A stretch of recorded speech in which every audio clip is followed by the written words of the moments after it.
দিনটা ছিল উল্টো রথ। তো তোমরা দেখেইছিলে যে বেটু মান্নার বাড়ি মানে ওর জেম্মার বাড়ি ওর রথটা রেখে এসেছিলো। তো এখানে মান্না জগন্নাথ দেবের জন্য ভোগ রান্না করেছিল সেদিনকে, রথটাকে সুন্দর করে মালা দিয়ে সাজিয়ে দিয়েছিল। তো সেই রথ আনতেই সে গেছিলো, তো খুব সুন্দর করে সব দিক সাজিয়েছিল। আর এখানে গান চালিয়েছিল বলে তার নাচ একবার তোমরা দেখো, ঠিক আছে? সে খুব আনন্দ করেছে সেদিনকে জেম্মার বাড়িতে।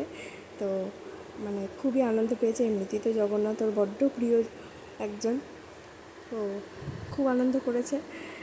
তো চলো এখানে তোমরা দেখে নাও ও নাচের গানের সাথে সাথে কীভাবে নাচ করছে।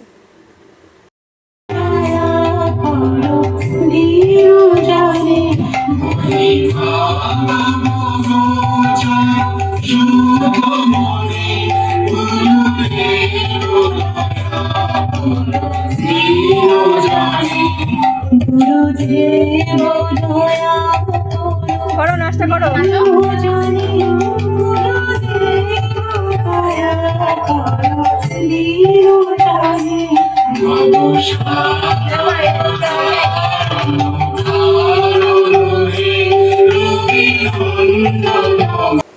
তারপর নাচ টাচ করে সে এখন ব্যস্ত জগন্নাথ দেবের প্রসাদ খেতে। সে তার যোগদাদার প্রসাদ খেতে সে ব্যস্ত আছে। শশা খেতে ভালোবাসে, মানে খেতে ঠিকঠাক এখনও পারে না, কিন্তু ওই একটু ইচ্ছা।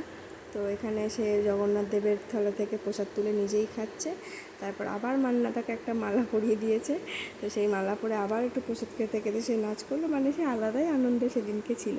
তারপর মান্না যে ঠাকুরকে ভোগ দিয়েছিল সেই ভোগ থেকে সে বললো একটু প্রসাদ খাবে। এখন সে প্রসাদ বলতে শিখেছে, তো সেই জন্য ঠাম্মি ঠাম প্রসাদ বাড়ছে, ও ঠামকে বলে ঠাং।